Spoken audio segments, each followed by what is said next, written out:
سلااوان لێبێ من محەممەد جەباری خۆشحاڵ و بەختەوەرم جارێکی تر لە پرۆگرامی بە کوردی بەیەوەی بەڕز گەیشتەوە لە ئاڵلقەی ئەم جاری پرۆگرامی بە کوردیدا هەوڵە دەین گفتوگۆ بکەین لەسەر مژاری لە نێوان ئاین و یاسادا لەو چوارچێوێشە ئەپرسین ئایا پەیوەندی نێوان ئاین و یاسا چییە؟ ئایا زانای پێشینی کورد چۆن ڕۆلی یاسایی ڕوانیوە چۆن لە ڕۆڵی یاسای ڕوانیوە؟ ئایا سوودی یاسا بۆ ئاین چییە؟ هەروەها ئەی کێشەی نێوان کورد و یاسا چییە؟ بۆ گفتوگۆکردن لەسەر تەورەکانی مژارە لەگەڵ بەڕێز مامۆستا عەبدوڕەحمان سیدیق لەو بارەوە گفتوگۆ دەکەین. مامۆستام کاتێک جامت باش سڵاو لێبێ. سوپاس مامۆستا دێنە سەر تەورێک کە زۆر گفتوگۆ لەسەر کراوە ئەوش پەیوەندی نێوان دوانەی ئاین و یاسایە. زۆر لەم بارەوە گفتوگۆ کراوە ئایا ئەم پەیوەندی دەبێت چۆن بێ و چۆن ڕێک بخرێ؟ ئایا هەردوو لە بۆ یاسا و ئاین بۆ بەختەوەری مرۆڤ هاتوون یاخود هەردوو لە یەک کاتا دەوریان نامێنێت کە ئەگەر تونتیژی و هێز هەبێ چکە نە یاسا دەورێمێنێ نە ئاین دەتوانێت بە ئاینداریکی ڕاستەقینە بکە چۆن ئەم پەیوەندی ڕێ بخین؟ ڕاستە بە ناوی خۆی بەخشندەی میهرەبان دیارەکە دەبینین دەڵێن دین ئەم دینە دوجار ئەگەر باسی ئیسلام بکەین ئەڵێن ئەم ئیسلامە ئەم دینە شریعەتی هەیە ئەم شریعەتە هەر بە تاقی تەنیا کاری پێ نەکراوە بەڵکو زانایان لەم شریعەتە ئەکۆڵنەوە مەزاهیب دروست بووە لە نێو ئەو هەموو مەزاهیبەی کە ئەمڕۆ ڕێکخراوی هاوکاری ئیسلامی ئەم 57 دەوڵەتە ئیسلامیە دان ئەنێ بە نزیکەی 8 مەزهەب کەواتە دوجار ئاین یەکە لە سەرەتاوە بەڵام دوجار ئەبێتە چەندین مەزهەب تێگەشتنی جیاواز ئەگەر ئەمە باس لە هەشتا فەرمیەکە بکۆڵینەوە لە نێو مەزهەبی شافعیشدا وانە چەندین بیرو بچوونی جاوە قالە فی القدیم و قالە فی الجدید لە کۆناوای ود لە تازەیە وای گوت وانە ئەحد القولین لە قولی یەکەم لە قولی دو ئەمە زۆرە کەواتە کاتێک کە تۆ دەوڵەتت هەیە ئێستاکە دەوڵەت پێویستی بە یاسا هەیە کەواتە دین شریعەتی هەیە ئەم شریعەتەشی تەقسیمە بێ بۆ چەندین مەزهەب لە نێو هەر مەزهەبێکیشە چەندین بیر و بۆچوونی جیاواز هەیە بە جۆرێک کە ئایەت نییە دەیان ئەگەر نەڵێم هەندە جار سەدان تەفسیری بۆ نەکرابێ فەرموودە نییە ئەگەر دەیان تێگەشتن لێی نەبێ تاوای لێدی هەموو عمرمان تاوە بێ ئەمە نازانین بە قسەی چێ بکەین و چی بکەین دەوڵەت چی هەیە دەوڵەت دەستورێکی داناوە لەبەر ڕۆشنایی هەموو نەگۆڕەکانی خۆیدا لەبەر ڕۆشنایی ئەو دەستورە دەوڵەت یاسا دەنووسێتەوە کە یاسای نووسێەوە ئەو کاتە ئەو دەوڵەتە خەڵکەکەی کار بەو یاسایە دەکا کە لە دەستور وەرگیراوە دەستوریش لە نەگۆڕەکانی ئەو گەل و میلەتەوە وەرگیراوە کەواتە لێرە بۆمان دەرەکەوێ هەر دینێکت هەبێ دوجار هەر پێویستیت بە یاسا ئەبێ بۆ ئەوەی کە ئەو بیر و بۆ چونانە لە نێو دەستورا بێ و لە دەستوری شەوەری گریتەوە بۆ نێو یاسا بۆ نمونە کاتێکە ئەڵێن ئەمە دینە و ئەمە قانونە یعنی کاریان جیاوازە ڕۆڵیان جیاوازە وەختێکە ئەڵەی دین بەو پێناسەی کە کرمان چەندین ڕای جیاواز لە نێو دیندا هەیە کەواتە دین فرەڕای تێدایە بەڵام کاوتمان یاسا یەک یاسایە یاسای ژمارە ئەوەندەی ساڵی ئەوەندە بۆ ئەو بوارە ئاوا ئەو مەسەلەی ڕێخستووە بینیت بوو بە یەک لە ڕوانگەی هەموو ئەو بیر و بۆچوونەوە مەسەل ئاین ئازادی تێدایە تۆ ئازادی لە ئایندا چی دەکەی لەو بەشەی ئاین ئەگە بکەی بە دوو بەشەوە بەشێکی بینی خۆت و خوابینی بەشێکیشیان بینی مرۆڤ و مرۆڤ لە بەشەکەی بینی خۆت و خوا هەرچی بکەی کەس حەقی نییە بەسەرتەوە دەست نوێژ بە لەم سەشکەی یان ناشکێک کەیفی خۆت بینی خۆت و خوای خۆتە لە ماڵی خۆتی حکومەت حەقی نییە بەسەرتەوە کەسیش مافی بەسەرتەوە نییە وانە ئەمانە ئەو بابەتانن کە بینی تۆ خوددایە بەڵام ئەو بەشەی کە بینی تۆ مرۆڤ و مرۆڤێکی دیکەیە کاریگەری بەسەر خەڵکی دیکەوە هەیە ئەمە بێ بە پێی یاسا ڕێک بخرێ ناکرێ هەر ڕۆژی کاری ئەنجام بی بڵێ ئەمە بە پێی ئەو ڕێی ئەم کارم کرد من بێ محاسبەت کەم بڵێ ناخر من بەنجا بە پێی ڕایەکەی تر ئەمەم کردووە ئەمە لە بینی خۆت و خوا ئەبێ لە بینی خۆت و خوا ئەبێ ئەمڕۆ ئیتیباعی فلان مەزهەب بکەیت و بەیانی کە چووی بۆ حەج بڵێ دەستنوێژ بە لەمز ناشکێ بۆ نمونە لەوێ قەڵەباڵغە بەڵام ناکرێت لەگەڵ یەکە هەر ڕۆژی بە بیر و بۆچوونێک مامەڵە بکەین بێ بیکەین بە یاسا کەواتە وەختی ئاین فرەڕای تێدایە قانون یەک ڕای تێدایە وەختی ئاین ئازادیە یاسا بریتە لە بەرپرسیارەتی وەختی ئاین ڕۆڵی ئەوەیە پاکمان کاتەوە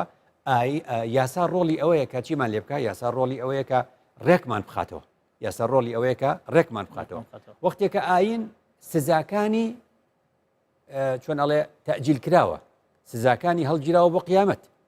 زۆرێک لە سزا ئاینەکان هەڵگیراوە بۆ قیامەت یاسا شتێکی نییە هەڵگیراوی بۆ قیامەت سزاکەی دەست بەجێ جێبەجێ دەکرێ و بەسەر ئەو کەسەدا بێ ئەو یاسایە جێبەجێ بکرێت کەواتە لێرەوە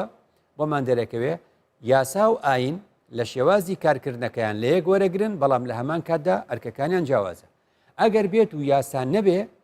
ئێمە هەتا مردنیش هەتا ژیان لەسەر ئەم زەویە ما بێ بەڕای جیاوازی نێو ئاین ناتوانین کارکردین نمونەیەک مامۆستا زەڵمی بەڕەحمەت بێ چونکە شارەزای دینە و شارەزای قانونیشە یەکێکە لەو کەسایەتە دەگمەن و ناوازانەی نێو کۆمەڵگەی کوردەواری کە لە هەردوو بوارەکەدا شارەزا بووە قسەیەکی جوانەکە ئەڵێ ئەحمەد ئەمین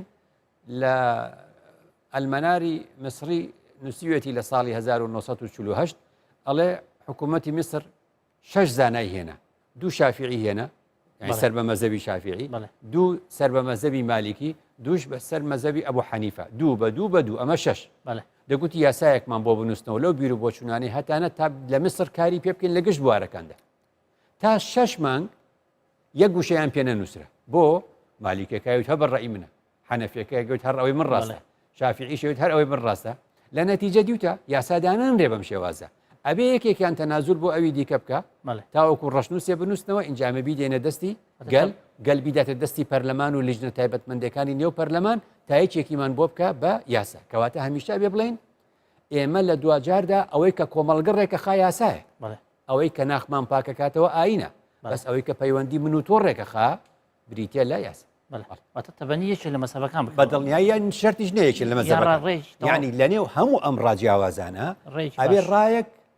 کە گەل لە ڕێگەی نوێنەرەکانی پێی باش بێت تەبەنی بکە کە ئەوی تەبەنی بکرد ئیتر ئەوە یاسا مامۆستا خاڵێکی تر هەیە کە ینی تەورێکی تر هەیە کە باسێکی دەمیشاڵین مەسن کورد یان چۆن پێشینی کورد ڕابردی و چۆن ڕۆلی هەبوو لە بنیادنانی یاسا بێت لە زانی ئەمە دەوڵەتمان نەبووە کە دەوڵەتیش نەبێت و نازانی چۆن یانی مامەڵ لەگەڵ یاسا خۆ یاسادانناوە کەستر یاسی بۆ داناوە چۆن کورد ڕۆلی هەبوو لەگەڵی چۆن بەرخوردی کردووە لەگەڵ ئەمە لە پێشینان ڕاستە بچینەوە سەردەمانی زوو کورد هەمیشە لە ڕێگەی نووسینەکانی خۆی دەوڵەتی نەبوو بێت چونکە لە سایەی چۆنەڵێ ئیسلامدا ژیاوە لە سەردەمی ئەمەوی بێ عەباسی بوو بێ عوسمانی بوو بێ زانای کورد تێگەیشتوو بووە لە ڕۆلی ئاین و لە ڕۆلی ئەوەکو ئەڵێ یاسا لەم نێوانەدا گەبچینەوە لای یەکێک ئێمە ئەڵێن ئیبن الئەثیر سێ بران یەکێکیان مێژوونووسە ئەوی تریان ئەدیبە ئەوی تریان لە بواری زانستی شریعەت و فەرموودەیە قسەی هەیە کە ئەویان مەجدودینە مەجدودین ئیبن الئەثیر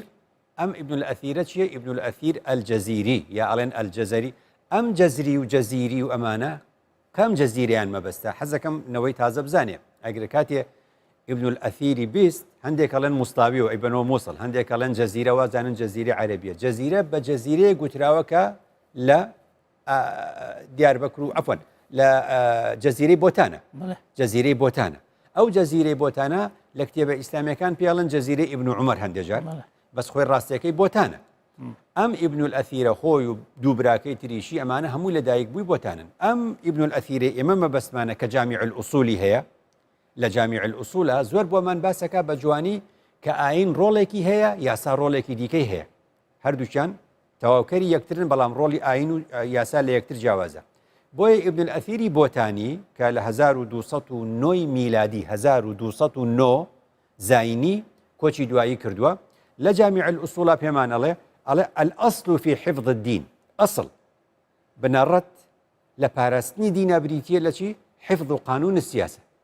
ئەبێتەوە یاسای چۆنیەتی یاسای مامەڵەکردنی نێوان مرۆڤەکان بپارێزی یاسایەکت هەبێ بۆ سیاست بە معنای سیاست بە مستەڵحی ئەوجا مامەڵەکردنی نێوان مرۆڤەکان یاسایەکی بۆ داڕێژی بەوە دینە پارێزرێ کەواتر لە هەر وڵاتێکدا لە هەر شوێنێکدا بە قسەی ئیبن ئەثیری بۆتانی ئەگەر یاسا نەبوو دینیش ناپارێزرێ چونکە ئەڵێ ئەم یاسایە ئەبێتە مایەی بەث العەدل یعنی چی چونکە بە زمانی عەرەبی نووسیوەتی ئەبێتە مایەی بڵاوکردنەوەی دادپەروەری والتناصف یعنی یەکسانی لەگەڵ چی الذي تحقن به الدماء لە ڕێگەی یاساوە دادپەروەری دروستە بێ لە ڕێگەی یاساوە یەکسانی دروستە بێ لە ڕێگەی یاساوە کە دادپەروەری و یەکسانی دروست کرد خوێن ناڕێژرێ ئیتر شەڕ دروست نابێ کەس ناکوژێ ويتمكن من إقامة قوانين الشرع أو كات كدنيا سقامجير بو یەکسانی هەبوو دادپەروەری هەبوو خوێن ڕشتن نەبوو پەنابردنە بەرچەک نەبوو ئەو کاتە شەرعی جێبەجێ ئەکرێ ئەو کاتە شەرع جێبەجێکرێ ئەڵێ ئەمەش کاری وەلی ئەمرە کاری دەسەڵاتدارانی هەر سەردەمێکە کە ئاوها یاسا پارێز بن تیژیا یاسا جێبەجێ ینی یاسا جێبەجێ دینیش بە تەواوی ناتوانێت جێبەجێ هەروایە ببینە دین لە کوێ تیاچووە لەو شوێنەی کە یاسا نییە یعنی بۆ دین لە ئەوروپا جوانە لەبەرەوەی یاسا هەیە ئەوە یاسا پارێزیەکەوە دینیشی جوان کردووە لە هەر شوێنێکە یاسا نەبوو دینیش ناتوانێت هیچ بکە ئەم نبینی یعنی دین لە کوێ وێرانە بێ دین لە کوێ تێکەچێ لەو وڵاتە مسلمانانەیە کە هەموو ژیانیان هەر تونند و تیژیە و هەموو کێشەکانیان لە ڕێگەی یاسایەکلا ناکەن و بەڵکو لە ڕێگەی کوشتنی یەکترەوە یەکلا دەکەنەوە کەواتە ئەم نمونەیە لە ڕاستیدا پێمان دەڵێ ئەم نمونەیە پێمان دەڵێ کە زانایانی پێشینی کورد وێڕای شارەزاییان لە بواری ئایندا شارەزاش بوونە لە بواری یاسادا کە پێمان دەڵێ هەموو ئەو شتانی کە لە ڕێگەی ئاینەوە فێری دەبین فرە ڕەهەندە فرە قسەی لەسرە هەر ئێستا سێری کۆمەڵگەی کوردەواری خۆمان کە هەموو خەڵک ئەم کێشەیە هەیە ئەڵێ شێت بووین ئێمە نازانین بە قسەی چێ بکەین ئەو شێت بووین نازانین بە قسەی چێ بکەینە بەس یاسا ڕێکێخە بەس یاسا ڕێکێخە ئەگەر پەیوەندی نێوان خۆت و خوایە ئەوە خۆت هەڵبژێرە پەیوەندی نێوان خۆت و خوددایە ئەوە خۆت هەڵی بژێرە دەستنوێش چۆ نەگری دەستت لە چۆ ئەگری وانە ئەمە یعنی ئەم بابەتانە پەیوەستە بە ذاتی خۆتی خوددا ئەو خۆت هەڵێ بژێری ئەوە مەڵە شێت بوومەوە خۆت خۆ عەقڵی پێداوی خۆت هەڵبژێرە ئەو بینەیکە ئەو شتایەنتری نێوان مرۆڤ و مرۆڤە ئەوە بێ یاسا بۆمان ڕێخا نابێ ئێمە هەر ڕۆژی یەکێ بێ بە ئارەزوی خۆی بمانداتە دەستی بیر و بۆچوونێکەوە کۆمەڵگە تووشی فەوزای فتوا بکە مامۆستا خاڵێکی تر هەیە کە زۆر جار ئەمە ئەوروژەن لێەوە ئایا یاسا و ئاین سوودیان بۆ یەکچیە ئەوە دیارە ئاین سوودی هەیە بۆ یاسا لە ڕووی ئەوەی کە مرۆڤەکان هێم نکاتەوە بەڵام یاسا سوودی چیە بۆ ئاین چۆن نتوانێت سوود پێ بگەێنێ بڕوانە ئێمە لە هەرێمی کوردستانە لەبەرەوەی بەشێکین لە عێراق هێشتا ئێمە یاسایەکمان هەیە یاسای چۆنەڵێ ئەحوالی شخصی ئەم یاسایە هی ساڵی 1950 لە هەرێمی کوردستان لەبەر ئەوەی ئەو یاسایە ناگونجێ لەگەڵ زۆرێک لە بارودۆخی ئێستا بەڵام عێراق ئەو جورئەتەی نییە بیگۆڕێ لە هەرێمی کوردستاندا جورئەتی ئەوە هەیە کە دەستکاری ئەو یاسایە بکرێ و هەوڵدرا لیژنەی بۆ پێکێنرا لیژنەیەکی بۆ پێکێنرا لە کۆمەڵێک زانای ئاینی لە کۆمەڵێک ڕێکخراوی ئافرەتان لە کۆمەڵێک شارەزا لە بواری یاسا هەموو ئەوانە دیراسەکرانەوە لە نێو ئەو هەموو ڕایەنەدا ئێستا بزانە چۆن یاسا ئەبینی خزمەت بە ئاینەکە ئەو لیژنەیە مەسەلەن کە پێداچوونەوەی کرد بە یاسای باری کەسێتی لە دوجاردا لە کۆی هەموو ئەو بیر و بۆچوونانە کە خەڵک ئەڵە شێت بووم نازانم کامیان جێبەجێ بکەم بە پێی یاسا بۆتڕێکە خاتەوە ئەو جاپێتەڵێ بە قسەی کامیان بکە و چۆن بجوڵێرەوە بۆ نمونە بوو بە یاسایە کە تعدیلات و چۆن ئەڵێ هەموارکردنەوەی یاسای باری کەسێتی عێراقی لە هەرێمی کوردستان لیژنەیەکی بۆ پێکێنرا بە سەرۆکایەتی خوا لێ خۆش بوو دکتۆر مستەفا زەڵمی بەڕەحمەت بێ دکتۆر مستەفا زەڵمی و چەند زانایەکی دیکەی ئاینی ڕەشنووسەکەیان ئامادە کرد لە هەر یەکێ لەو بوارانەیە تعدیلات و چاکسازیەکە و هەموارەکەیان کرد اینجا لە ڕێگەی لیژنەکانی ناو پەرلەمان کە لیژنەی ئەوقاف و کاروباری ئاینی اینجا لیژنەی یاساییە هەموو ئەمانە هەڵیان سەنگان ئەوجا لە نێو پەرلەمان دەبوو بە یاسایی وە بزەم ژمارە 15 ساڵی 2008 ئەم یاسایە زۆر شتی لە کۆڵی ئێمە کردوتەوە کە بوو بە مای ئەوەی کێشە هەر با بێبوون ئەسە بۆ نمونە ئێستا بڵێ فرەژنی باش نییە چۆنە بێ چۆن نابێ بۆ چیە باشە بۆ چێ باش نییە خۆ قسەی زۆر لەسرە وانە دوجار ئەم قسەیە لە نێو هەموو ئەم ڕایانەدا ئێمە دەبێ بیدەینە خەڵک خۆی بڕیار بە ئێخۆ خەڵکش یەک بە یەک پرسیاری لێ ناکرێت خەڵک خۆی نوێنەری خۆی هەڵبژاردەوە بۆ پەرلەمان لە نێو پەرلەمانیشدا لێجان هەیە و ئیتر هەمووی بە یەکەوە دوجار پەرلەمان دەنگی لەسەرەدا کەواتە یاسای فرەژنی لە هەرێمی کوردستان ئاها دیاریکرا کە بۆ هەموو کەس بە ئارەزوی خۆی نابێ فرەژنی بکە فرەژنی بەم مەرجانەی لای خوارەوە ئەکرێت و ئەبێ قازی ئاگادار بێت و بەم شێوازە ئیدی لە کوردستانە ئاوا دەکرێت وانە لە کوردستانە بەم شێوازە من نمونەیەکتە بێ بڵێم ئێستا بڵێ خەتەنەکردنی کچان یەکێکە لە حەدیسی ئوم عەتیە ئەنساری هەیە و یەکێکە لە زەعیفە و یەکێکە لێ وایە یەکێکە لە پێغەمبەر درودی خوای لەسەر خۆ کچانی خۆی خەتەنە نەکردووە و یەکێکە لێ کردوویەتی و دیت لەوێ دەرناچی دوجار دیتە نێو ئەم یاسایە یاسای ژمارە 15 ساڵی 2008 هەموارکردنەوەی یاسای باری کەسێتی ئەمە بە جەریمەدانێ تەواو خەتەنەکردنی کچان تاوانە هەر ژنێک ئەنجامی بە چ بە بەندکردن سزا ئەدرێت چ بە غەرامەیەکی چەند ملیۆن دیناری سزا ئەدرێت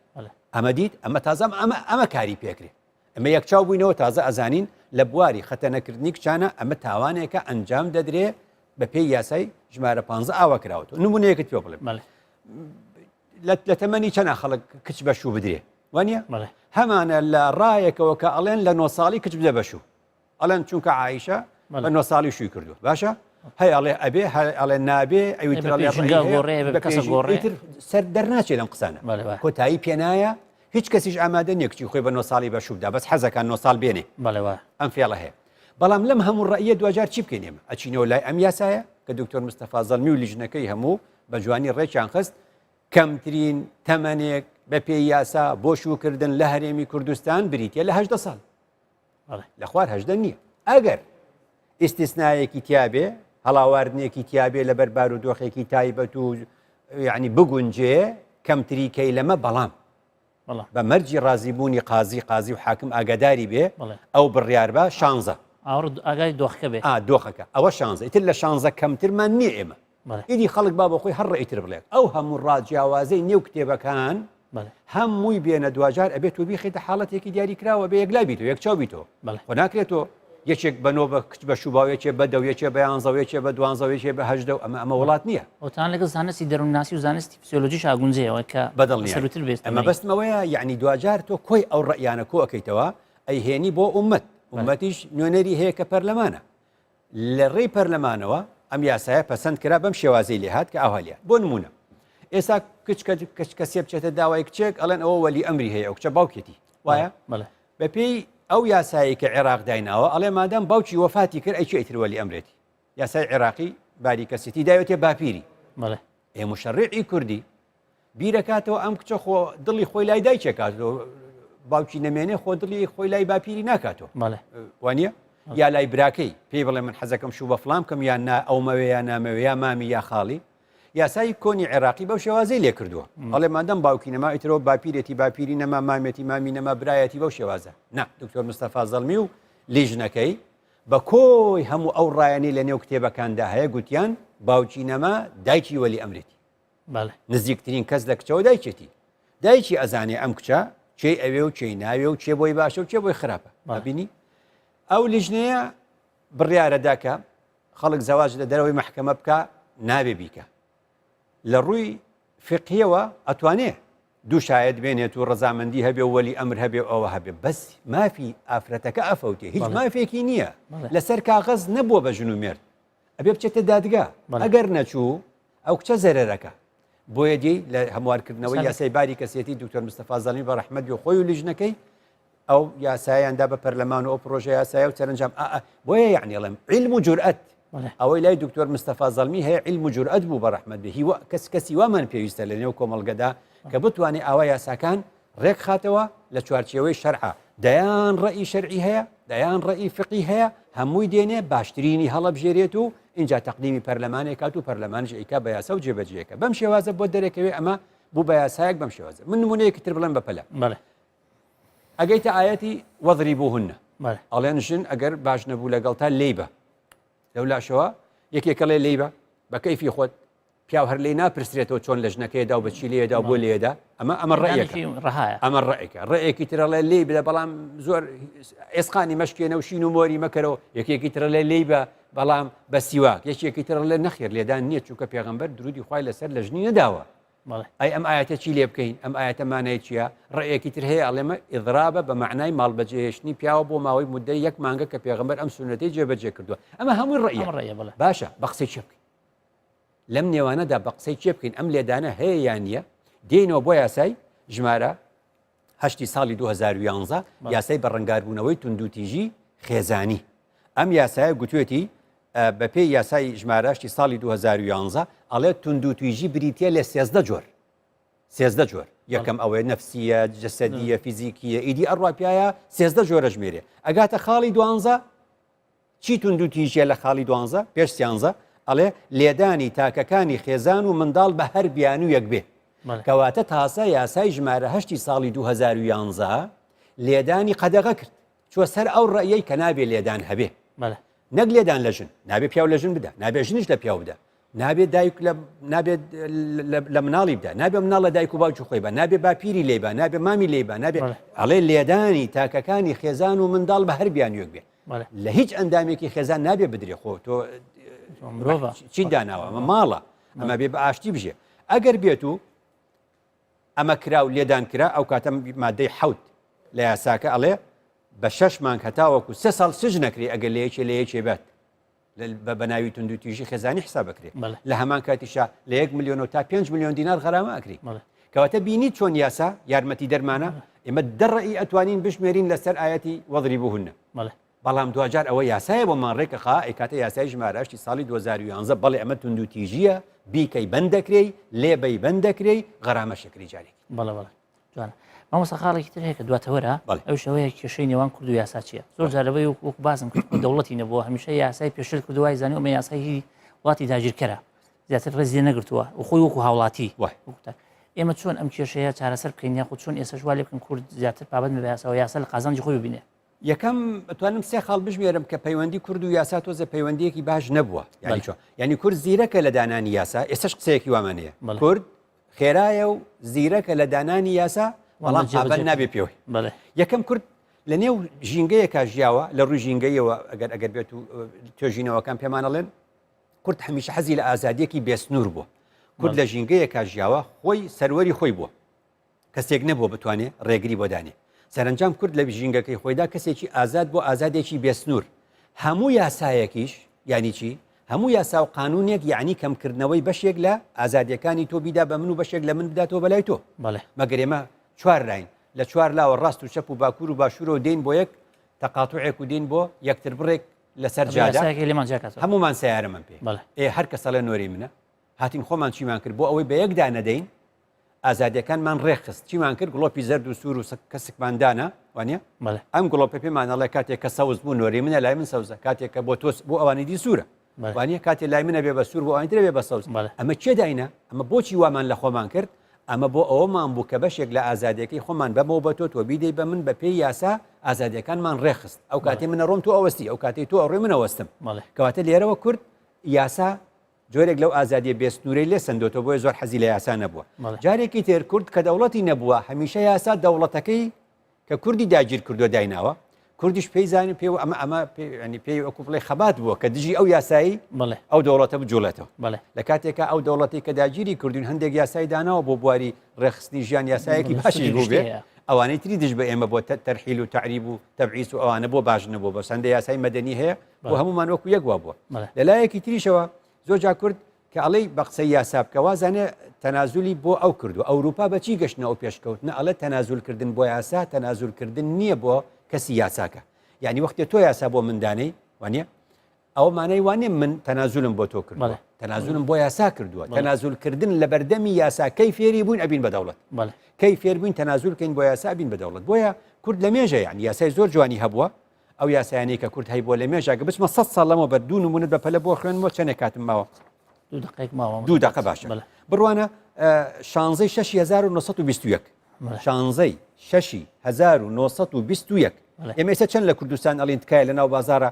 چەک هەڵمەگرن چەکی بێمەوەڵەت و هەر کەسە چەکێکی پێ وانە لە ساڵی ڕۆژنامەی پێشکەوتن لە ژمارە 60 لە بەرواری 16 1921 بە کوردی و بە لەهجەی ئەو زمانە ئاوای گوتووە بۆ زانینی هەمووان ئیعلان دەکرێت کە لەمە دووە خەنجەر بە قەداکردن خەنجەر ئەوکات کلاشنکۆف خەنجەر هەبووە خەنجەر بە قەداکردن لە ناو شاردا مەمنوعە هەچ کەسێک بەپێی ئەم ئەمرە نەڕوا بەڕێوە بە حەبس یان جەزا محکوم دەکرێت حاکمی سیاسی سلێمانی مێجەر گۆڵدسمیت زانە یاسا هەبووە ئێمە ئەو کات ئەوە 1921 ئێستا کێشەمان هەیە لەگەڵەوەی کاڵێن کاکە چەکی بێمۆڵەت هەڵمەگرن لە نێو شاردا دیوتەمانەی وایە ئێمە لە مێژە ئەم یاسایانەمان هەبووە سێری یاسا بکە ئێستش بە خەڵکەڵین ڕجاءن زەواج لە دەرەوەی محکەمە مەکەن مافی کچەکانتان ئەفەوتێ بڕوانە ڕۆژنامەی پێشکەوتن بە ناوی عەقدی نیکاح ئەمە ناونیشانی بابەتەکەیە عەقدی نیکاح ژمارە 69 ڕۆژنامەی پێشکەوتن 1921 قازی ئەو کاتی سلێمانی ئەحمەد موختار چه ئەمرێکی دەرکردووە ئەڵێ ئەگەر لە مەولە بەبێ ئیزننامەی محکەمەی شەرعی عەقدی نیکاح ئیجرا بکرێ ئەو کەسەی کە عەقدەکەی ئیجرا کردووە مەلاکە ئەو کەسەی کە عەقدەکەی ئیجرا کردووە و ئەو کەسەش کە ژنەکەی لێمارە کراوە بە موافقی زەیلی مادەی 200 لە قانونی جەزا تەجزیە دەکرێت یعنی بە قانون پاشکۆی مادەی 200 سزا ئەدرێت کەواتە ئێمە 95 ساڵ لەمەوبەر هەسمان بۆ کردووە یاسامان هەبووە ئێستا شار ئەوە ئاڵینەوە کەواتە ئێمەی کورد یەکێک لە خاڵە بەهێزەکان تێمانە پێویستە ببێ یاسا سەروەریە سەروەری یاسا بۆ گەورە بچووک هەمومان لە بەردەمی یاسادا وەک یەک بوەستین و یاسا پەیڕەوکەین ئەو کاتە بێ ئومێدی بە دەوڵەت بوومان هەبێت. بەڵێ مامۆستا زۆر سپاس بۆ چونەکانت کاتمەتەوا بوو. سپاس بیرانی بەڕێز زۆر سپاس بۆ ئێوەش کە تا ئێرە بینەری پرۆگرامی بە کوردی بوون تا پرۆگرامی داهاتوو بەخواتان ئەسپێرم هەر وەختەوە بن.